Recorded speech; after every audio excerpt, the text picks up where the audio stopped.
Halo wageng-wageng di seluruh dunia dimanapun kalian berada, gimana kabarnya?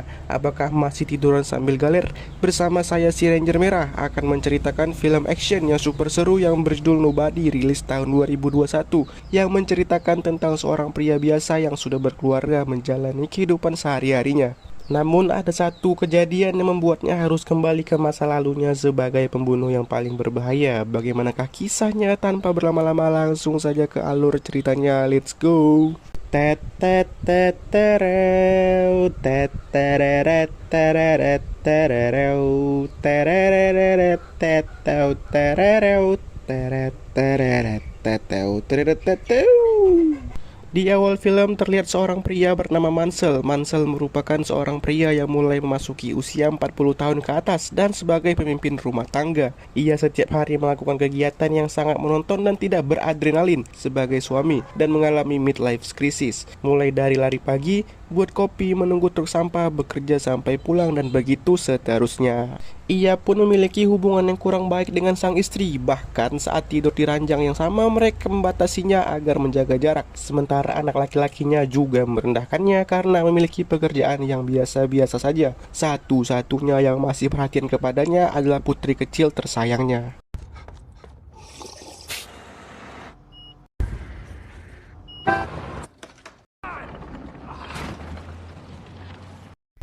Di suatu malam ada dua perampok masuk ke rumahnya. Mansell yang mengetahui hal itu pun langsung bergerak turun untuk mengecek keadaan. Anak laki-lakinya juga terbangun. Waktu dia akan menelpon polisi, perampok itu langsung menodongkan pistol ke arah Mansell. Para perampok itu minta barang-barang berharga yang ada di rumah Mansell dan meminta sejumlah uang. Namun karena Mansell tidak peduli, akhirnya dia membiarkan para perampok itu mengambil beberapa uang lembar dolar di toples dan mengambil jam tangan miliknya.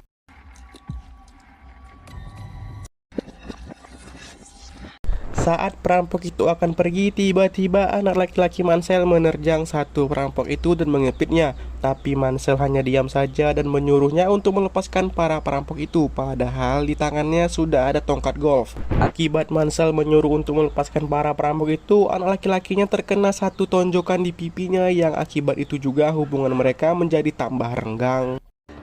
Let him go, son.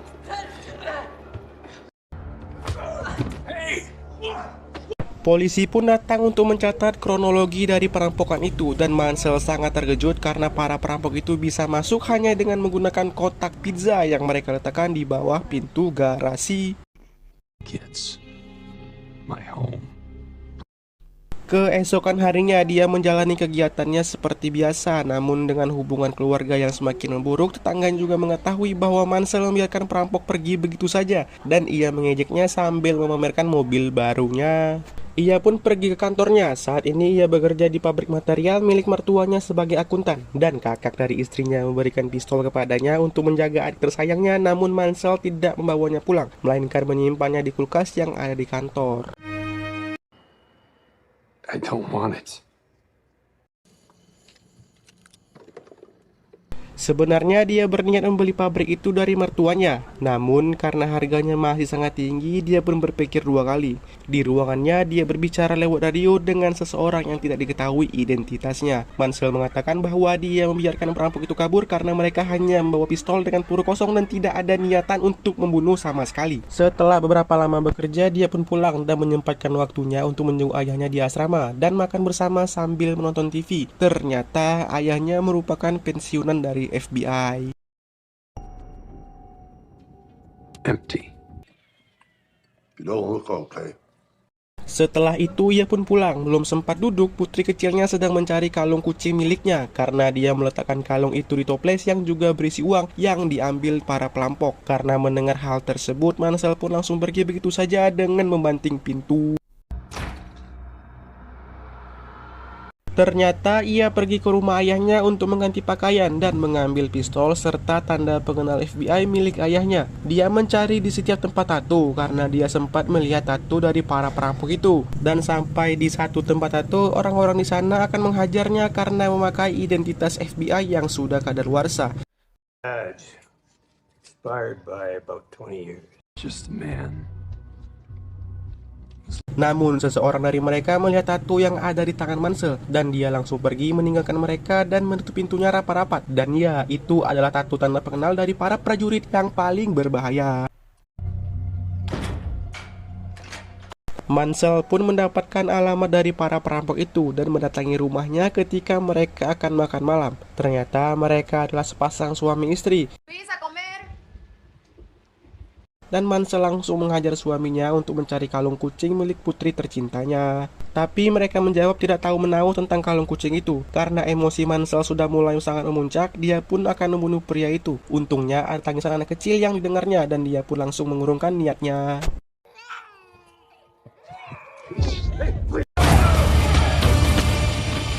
Dia pun pulang menaiki bus dengan bajunya yang basah dan tangan yang terluka akibat nonyok tembok. Aku gak ngerti lah ngapain dia mukul tembok coba, gara-gara kalung kucing. Kan tinggal beli aja. Panjang kan aku jadinya buat skrip nih. Namun di tengah perjalanan ada sekelompok pria yang sedang mabuk menaiki bus itu dan mengganggu para penumpang. Untuk mengurangi emosi yang dia rasakan, Mansell pun menyuruh supir bus untuk keluar dan menutup pintunya. Sementara dia seorang diri akan melawan para anak muda pemabuk itu. I'm gonna fuck you up.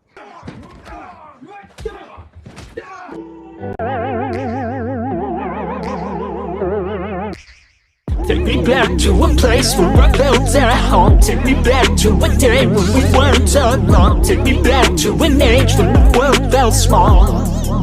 Way back before we blew it all. Setelah pertarungan yang sangat mengerikan, Mansell terpental keluar dari bus dan memecahkan kaca bus itu. Namun dia kembali masuk ke dalam dan mereka melanjutkan perkelahian yang hanya untuk memuaskan hasrat emosi dari Mansell yang mengakibatkan satu orang kritis.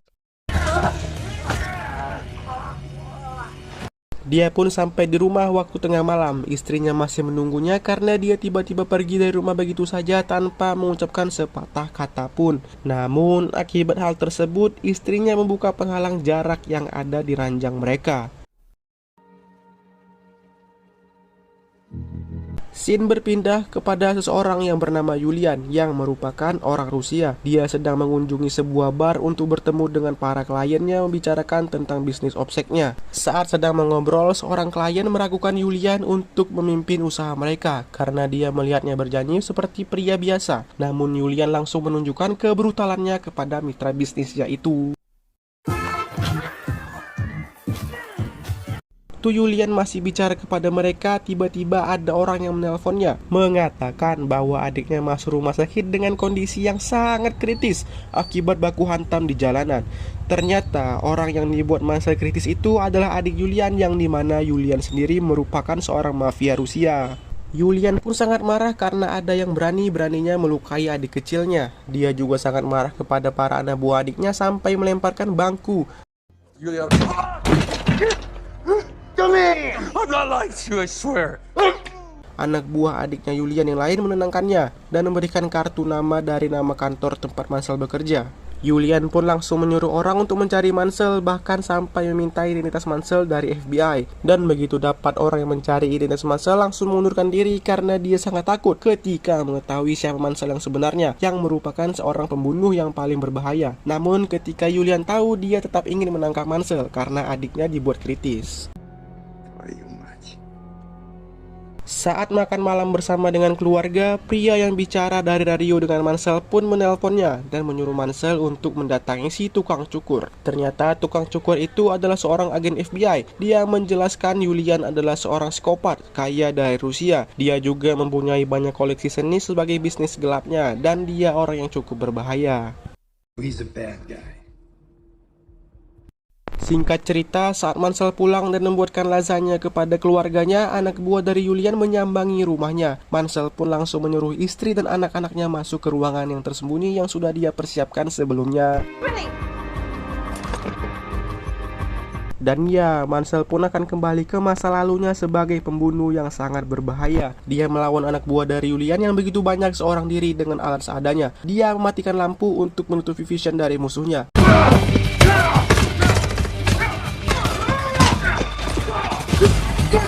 Setelah beberapa orang anak buah dari Julian tumbang, dia masih bisa mengejar yang lain. Namun karena masih terlalu banyak dan staminanya juga tidak sekuat dulu, Mansell berhasil ditumbangkan dengan menggunakan alat kejut listrik dan memasukkannya ke dalam mobil bagasi mobil.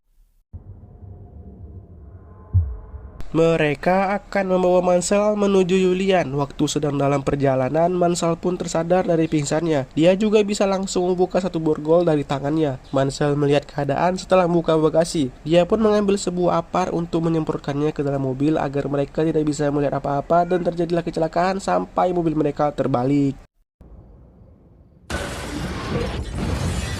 Dia masih selamat, sedangkan anak buah dari Julian semuanya mati tanpa ada yang tersisa. Mansell pun pulang dan menyuruh istri dan anaknya untuk pergi sejauh mungkin untuk menyelamatkan diri mereka dari kejaran Julian. Mansell juga menelpon ayahnya untuk berhati-hati karena anak buah Julian akan datang ke tempatnya. Dan benar saja, selang beberapa jam anak buah Julian mendatangi tempat ayahnya Mansell berada. Mereka mengira ayahnya Mansell adalah orang tua biasa, tapi ternyata dia merupakan pensiunan FBI yang masih tangguh dalam bertarung dan mampu menghabisi anak buah Julian dengan shotgunnya. Setelah istri dan anaknya pergi dari rumah, dia pun membakar rumahnya untuk menghilangkan jejak para korban. Tapi sebelum dia membakar rumahnya, dia mengambil tumpukan emas yang disimpannya, dan dia pergi menggunakan mobil tetangga yang mengejeknya. Mamam tuh. Dia pun sampai di kantornya dan langsung menawarkan emas itu kepada mertuanya untuk membeli pabrik itu. Di sisi lain, Julian melihat berita bahwa semua anak buahnya telah dihabisi oleh Mansell. Dia pun merasa sangat marah. Kembali ke Mansell, setelah pabrik itu berhasil dibelinya, dia mempersiapkan segalanya yang dia butuhkan. Dia mempersiapkan jebakan serta bom dalam waktu 1 malam. Di pagi harinya, dia berangkat menuju kantor seni Julian. Di dalam sana begitu banyak uang yang telah dia kumpulkan, dan juga sangat banyak penjaga di sana. Namun lagi dan lagi, karena Mansell merupakan mantan prajurit yang sangat berbahaya, dia berhasil menyusup ke tempat itu dan menembaki para anak buah Julian tanpa sedikit pun terluka. Setelah berhasil meratakan anak buah Julian, dia menyiram tempat itu menggunakan bensin dan membakar semua uang yang ada di dalam sana serta karya seni yang telah dikoleksi oleh Julian. Namun setelah membakar tempat itu, dia dengan beraninya mendatangi diskotik tempat Julian dan para anak buahnya berada, menikmati nyanyian Julian sambil memakan makanannya. Aneh ya, kenapa nggak langsung ditembak itu kepala Julian? Kan bebas. Julian pun mendekati Mansell, diikuti oleh para anak buahnya. Kini Mansell pun terkepung oleh mereka semua. Namun bukan Mansell namanya kalau tidak punya rencana. Ternyata dia membawa bom rakitan yang dibuatnya sendiri untuk menakuti Julian, sehingga mereka bisa berbicara empat mata. Mansell mengatakan bahwa dia telah membakar semua uangnya tanpa tersisa, dan Julian langsung emosi dan menjadi lemas karena semua uang itu adalah uang dari mitra bisnisnya. Namun Julian tidak bisa berbuat apa-apa karena ada bom di tangan Mansell. Thing you have. Had. Mansell pun keluar dengan bebasnya tanpa ada yang membuatnya takut. Dia juga sengaja membuat mereka mengikutinya sampai ke pabrik yang sudah dia siapkan untuk melawan Julian dengan para anak buahnya. Setelah sampai di pabrik, Mansell sedikit tersudut karena sempat terkena tembakan dari Julian di bahunya. Namun ada seseorang yang membantunya menggunakan sniper yang bernama Daniel. Ternyata dia orang yang selama ini berbicara dengan Mansell lewat radio. Mereka merupakan teman saat menjadi prajurit, dan mereka membuat kematian palsu untuk diri mereka berdua. Tak hanya Daniel, ayah Mansell yang sudah tua pun ikut membantu Mansell menghabisi para anak buah Julian, dan mereka melakukan 3 versus squad. Namun walaupun mereka hanya bertiga, mereka mampu bertempur dengan anak buahnya Julian yang begitu banyak.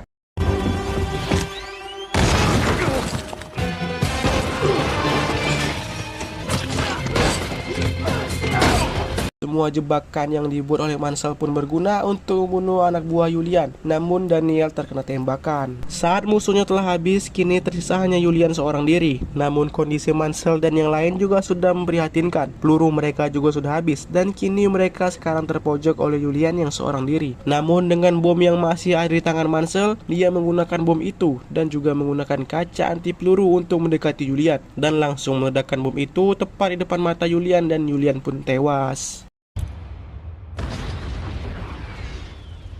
Polisi pun datang, tapi hanya Mansell lah yang tertangkap. Waktu diinterogasi oleh kepolisian, Mansell hanya mengatakan dia pria biasa yang bekerja di pabrik material. Dan petugas yang menginterogasi Mansell mendapatkan telepon untuk menyuruhnya melepaskan Mansell. Dan dari ekspresi mereka dapat kita simpulkan karena Mansell adalah prajurit yang paling berbahaya yang pernah ada. Di akhir film, Mansell dan istrinya kembali menjalani hubungan yang harmonis dan mereka sedang mencari rumah. Namun Mansell mendapatkan telepon dan istrinya langsung menanyakan apakah di rumah ini ada basement. Tamat ending yang memplehoyokan. Gara-gara kalung kucing putri kecilnya hilang, dia sampai berurusan dengan mafia Rusia. Terima kasih buat yang telah menonton. Sampai ketemu lagi di video berikutnya. Bye bye.